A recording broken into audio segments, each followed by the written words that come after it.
Today, we are opening up a really powerful mental framework from a classic book by Ernest Holmes called Creative Mind and Success. What we're going to do is break down his idea of treatments into a simple, practical guide that's all about directing your own thinking. So let's just get right into it. Have you ever felt totally and completely stuck? Where you know exactly what you want, but your own mind just keeps playing this loop of doubt and fear, or this story about what you don't have?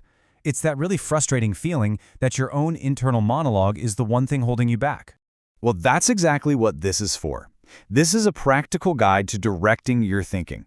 We're taking an idea that's a century old and translating it into a modern, actionable tool you can actually use to focus your thoughts and consciously create better outcomes for yourself. See, the whole framework is built on this one powerful idea from Holmes, that our thoughts directly shape our reality. And he wasn't just talking about, think positive. He believed there was a direct cause and effect relationship between our dominant thought patterns and the circumstances of our lives. And this is really the first major takeaway. Your thoughts create your circumstances. Holmes argued that the key to finding success, whether it's in your business, your health, your relationships, it lies entirely within us. It's all about aligning our mindset with what we actually want. So, how do we actually do that? Well, Holmes called his method a treatment. Now I know, the word might sound a little dated, maybe a bit clinical. So let's translate it into something modern and practical. And let's just strip away any of the confusing or mystical language. All a mental treatment is a structured process of thought that you use to create a specific outcome. That's it. Holmes called it a science because he believed the process was repeatable. It was based on a principle you could depend on, not just wishful thinking. So think of it like you're actively training your brain's focus. You're telling your mind, very methodically, what's important and what it should be looking for. And he broke this science down into a super simple three-step process. First, you recognize. You just acknowledge that there is this creative principle that responds to your thought. Second, you specify. This means you clearly define and state what you want, in the present tense, no being vague here. And third, you release. You just let it go, completely, trusting that the process is already in motion, that it's already complete. So here's the most crucial part. You have to focus your mental energy only on what you want, not the problem, not the lack of the thing, not all the obstacles in the way. The whole point of the treatment is to build the mental equivalent of the solution. You're directing this power toward a very specific end. Now, this whole process means you have to consciously neutralize negative thoughts. And honestly, this can be the hardest part. When a limiting belief pops up, you don't just ignore it. You face it. You acknowledge it has no real power, and then you replace it with the truth of what you are affirming. You basically deny the negation and affirm its direct opposite. Okay, so the theory is powerful, right? But what does it look like in the real world?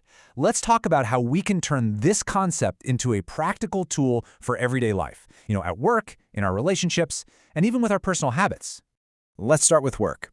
How many times have you caught yourself, or heard other people, thinking things like, times are hard, or there are just no good opportunities out there? That kind of thinking, it creates a very specific thought atmosphere around you.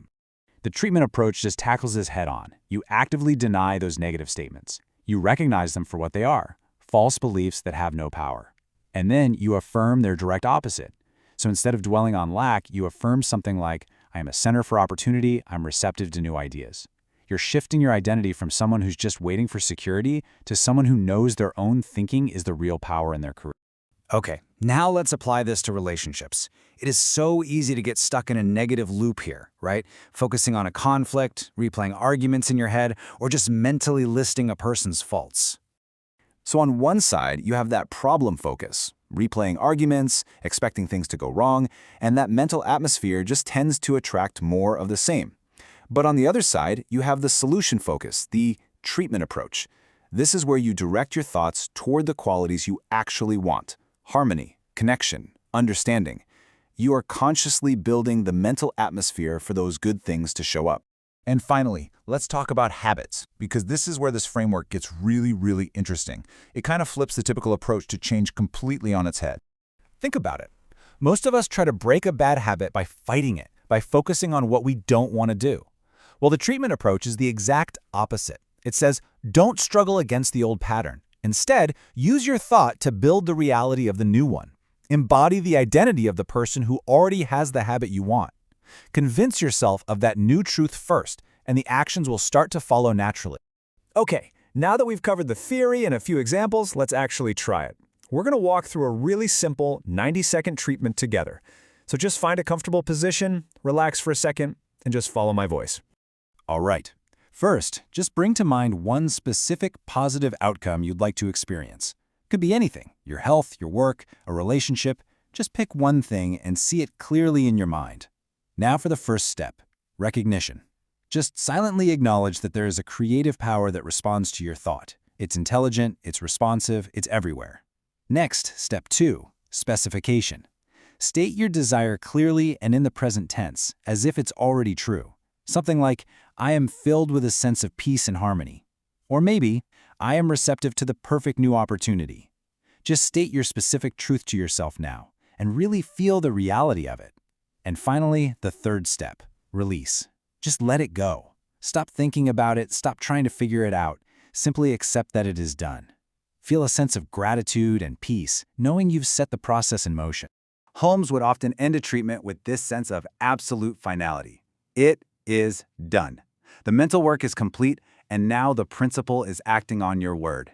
You don't have to do anything else but just maintain that quiet belief. That little exercise hopefully gives you a feel for the process.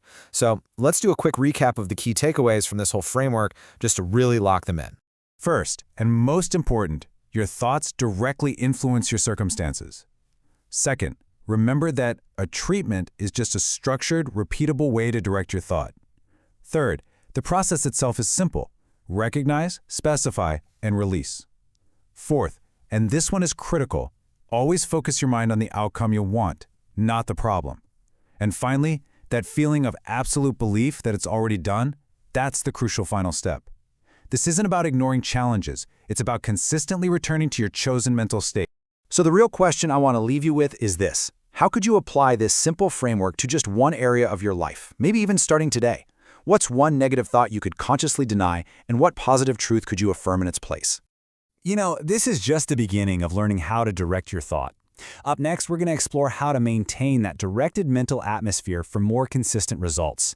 Make sure to check out the full playlist for the series. Thanks for joining me for this one,